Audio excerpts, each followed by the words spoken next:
अस्सलाम वालेकुम। आज हम तारीख के सबसे अमीर तरीन शख्स के बारे में बात करने वाले हैं। अब आपके दिमाग में कुछ नाम तो घूम रहे होंगे, जैसे Ambani, Elon Musk, Steve Jobs या आपके माइक्रोसॉफ्ट के ओनर, उनके बारे में। लेकिन नहीं, आज हम जिसके बारे में बात करने वाले हैं वो है मनसा मूसा। जी हाँ, आपने मनसा मूसा का नाम सुना तो होगा। अगर स्टीव जॉब्स जैसे, उसके बाद एलन मस्क जैसे 10-10 लोग भी उसके साथ खड़े हो जाएं, फिर भी उसका कोई मुकाबला नहीं। उसका वो इतना अमीर था, उसकी इतनी रियासत थी। आपको आज मनसा मूसा के बारे में बताते हैं कि वो किस तरह मनसा मूसा बना, किस तरह वो तारीख का सबसे अमीर तरीन इंसान बना। आए चलते हैं तारीख की तरफ। आज आपको मनसा मूसा के बारे में बताते हैं। ये बात है 1280 की, जब माली के एक मुल्क में एक बच्चे की पैदाइश हुई जिसका नाम मनसा मूसा रखा गया। अब माली में मनसा का मतलब है बादशाह यानी हुक्मरान यानी सुल्तान। अब तारीख में दो बातें देखने को मिलती हैं। एक ये कि जो मनसा मूसा था वो शाही घराने से था, यानी बादशाह का बेटा था जिसे बाद में बादशाहत मिली थी। अब दूसरी कहानी ये देखने को मिलती है, जिस तरह ज्यादातर लोग फॉलो करते हैं, मानते हैं कि वो एक माली के बादशाह यानी अबू बकरी, जो कि नाइन्थ सुल्तान था, बादशाह था माली का, उसका एक ईमानदार यकीन थे वजीर था। जी, वो एक वजीर था। अब ये लोग अक्सर कहानी मानते हैं, तो आज हम इसी को लेके चलेंगे। ये बात है 1312 की, जब अबू बकरी के दिमाग में एक ख्याल आया कि अगर हम समुंदर की दूसरी साइड पे जाएं तो कोई ना कोई आबादी वहां तो होगी, मस्ट है। क्यों ना वहां जाके अपना कब्जा जमाया जाए, आबादी बढ़ाई जाए, अपनी रियासत को मजीद बढ़ाया जाए। इसी चीज को नजर में लाते हुए उसने 300 कश्तियां भेजी, जिसमें से 200 तो कश्तियों पे सिपाही थे और 100 कश्ती पे खाने पीने का सामान। एक लंबा अरसा गुजर जाने के बाद कोई भी कश्ती वापसी ना आई। ये चीज देख के अबू बकरी बड़े परेशान, हैरान कि भाई हुआ क्या है। एक लंबा अरसा गुजर गया, अभी तक कोई भी वापस ना आया। वो परेशान। लेकिन कुछ ही दिन बाद, मजीद गुजरने के बाद, कुछ दिन गुजरे होंगे कि एक कश्ती साहिल समंदर पे पहुंची। उस समुद्री कप्तान ने सारा वाकया सुनाया कि किस तरह समुंदर की लहरों ने उन्हें अपने अंदर जज्ब कर लिया। बेसिकली जो उनकी कश्तियां थी ना, वो साहिल समंदर के अंटार्कटिका, जो आपका एक बड़े आजम है, वहां से करीब से गुजरी थी। अब वहां मेन क्या है, वहां ठंडा पानी भी है, गर्म पानी भी, एट टाइम दोनों जगह पे एक ही पानी है। तो ठंडे गर्म पानी की वजह से वहां जो एक चक्कर जो बनता है, उसी चीज में उनकी कश्तियां डूब गई। अब ये कहानी उसने वहां जाके अबू बकरी को सुनाई। अबू बकरी ये चीज सुन के थोड़ा सा हैरान हुए, परेशान हुए कि भाई कहानी क्या है, माजरा क्या है। तब उन्हें फैसला किया कि अगली दफा मैं खुद जाऊंगा। कुछ दिन तैयारी करने के बाद अबू बकरी 3000 कश्तियां अपने साथ लेके सफर समुद्र पे रवाना हुए कि भाई माजरा क्या है, जाके जानते हैं। पीछे उन्होंने मनसा मूसा को अपना हुक्मरान बनाया कि भाई तू बैठ, मैं आ रहा हूं। एक लंबा अरसा गुजर के जाने के बाद अबू बकरी वापिस ना आए, यहां तक कि एक अच्छा खासा अरसा गुजर गया होगा। लेकिन पीछे माली को इस चीज से फर्क नहीं पड़ा था कि उसका जो सुल्तान था अबू बकरी आया कि नहीं आया। उल्टा माली एक अच्छी रियासत की तरफ मुंतकिल हो गया था, यानी मजीद वो तरक्की कर रहा था। अबू बकरी के दौर में तरक्की कर रहा था, ये कि नहीं कि वहां तरक्की नहीं हो रही थी उस टाइम। अब बकरी भी तरक्की की तरफ लेके जा रहा था, लेकिन मनसा मूसा के आते ही वह तरक्की मजीद डबल हो गई। अब ये मनसा मूसा का नसीब तो नहीं था कि मनसा मूसा ने, नसीब ने उसे कहां से कहां पहुंचा दिया, नहीं। ये मनसा मूसा का सारा दिमाग था। इसकी प्री प्लानिंग थी कि अगर मैं हुक्मरान बनूंगा तो मैं ये चीजें करूंगा। तो उसने पहले पहले क्या किया, उसने जो उस टाइम सबसे कीमती चीजें थी, जिसमें सोना था और नमक था, उसने जमा करना शुरू कर दिया और उसे डबल रेट पे बेचना उसने शुरू कर दिया।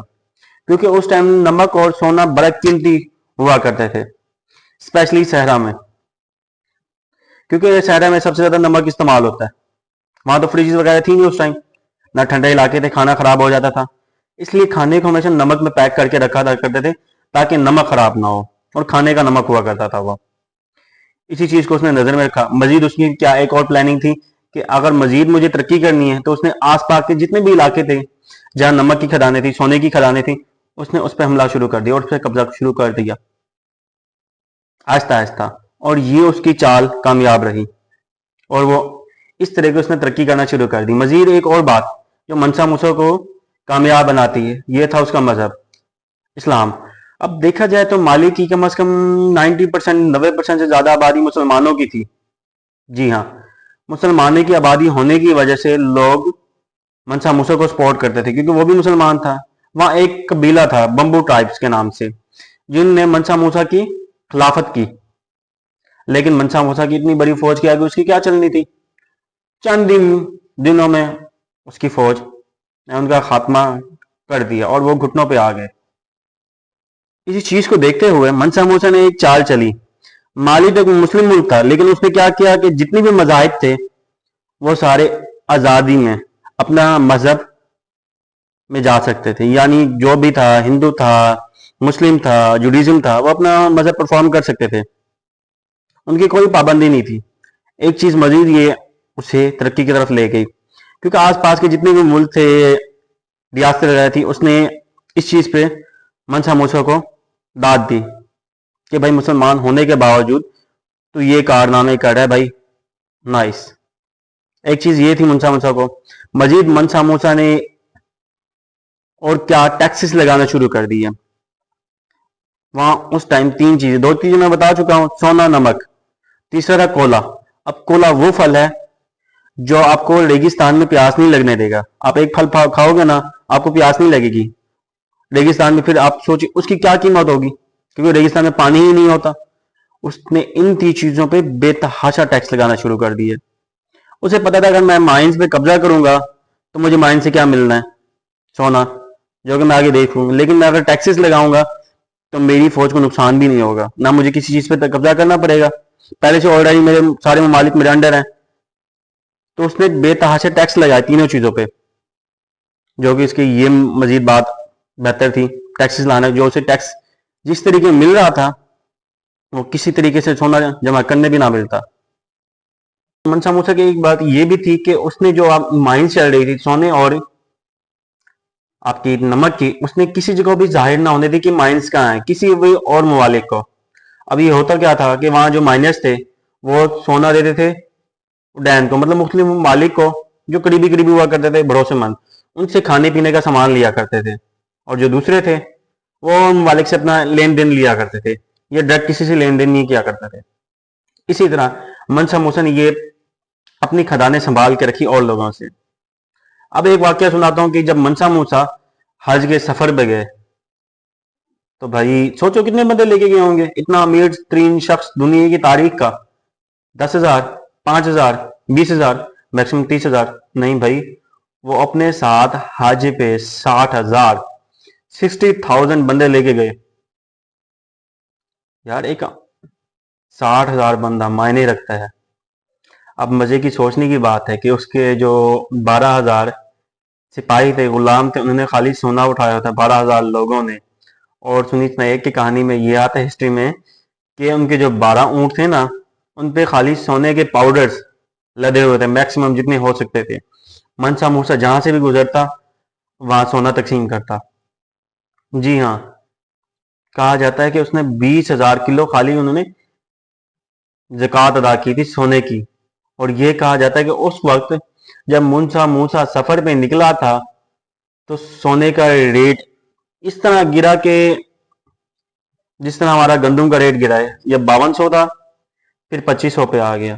اس سے کہتے ہیں کہ کئی گنا ریٹ سونے کا گرا تھا، آج تک جو ہسٹری میں کبھی بھی نہیں ہوا۔ یہ ہے کہانی منسا موسیٰ کی۔ منسا موسیٰ نے ترقی بے تحاشا کی، لیکن حج سے آنے کے بعد وہ بیمار ہو گیا۔